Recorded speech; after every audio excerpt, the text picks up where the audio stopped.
Assalomu alaykum. Biz YouTube ijtimoiy tarmoqda kuzatayotgan aziz kuzatuvchilarimiz. Men navbatdagi darvozamizni Andijon viloyati Marhamat tumani Qoratepa qishlog'iga o'rnatdik.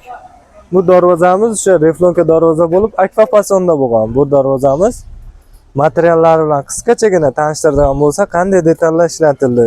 Yondonlarga 8 ga 6 1.5 stenada ishlatildi.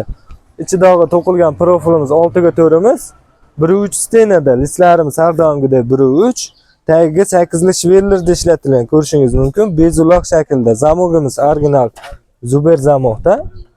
4 ga 2, 2 ga 1larimiz ham 1.3 stenada, ko'rishingiz mumkin. Bezak sifatida gulli karnizlardan foydalanganmiz. Keyin pastlariga 2 ga 1da 1.3 stenasi bo'lgan. Hammasi qalin materialda bo'lgan. Darvozamiz 3 ga 3 razmerda, 1 kvadrat metr 700 ming so'mdan 6 million 300 ming so'mga shu yerga kelib o'rnadi.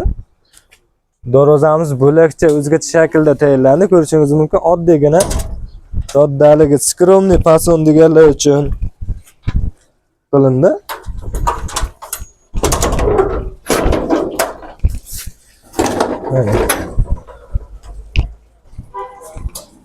Mana katta qanotlar urvinga o'rnadi, darvozadan ko'rishingiz mumkin, o'z joyida turibdi. Oxirigacha ochiladi. Mana yopilishlari ko'rishingiz mumkin. Orqalari bir xil matviy ko'rinishda, mokra asfalt rangda.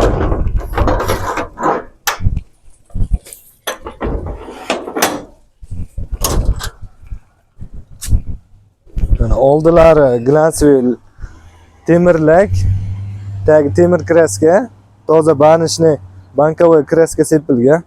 Hech qanaqa ko'rishingiz mumkin. Orqasiga ham shu kraskadan sepilgan, orqasini ham ko'rsatishingiz mumkin. Ko'rsatib qo'ying. Orqasi tekis shaklda chiqadi. Orqasi tekis, mana kichkina eshiklarni yopib ko'rsatib qo'yamiz. Orqasi tekis shaklda. Shanirlari ham katta 36 li shanirda qo'yilgan. Kichkina eshigi ham ko'rishingiz mumkin. Bir xilda foydalangan. Kichkina eshikka ham kattasidan qo'yilgan. Yondonlar tepa qismiga ham 8 ga 6 ishlatilgan.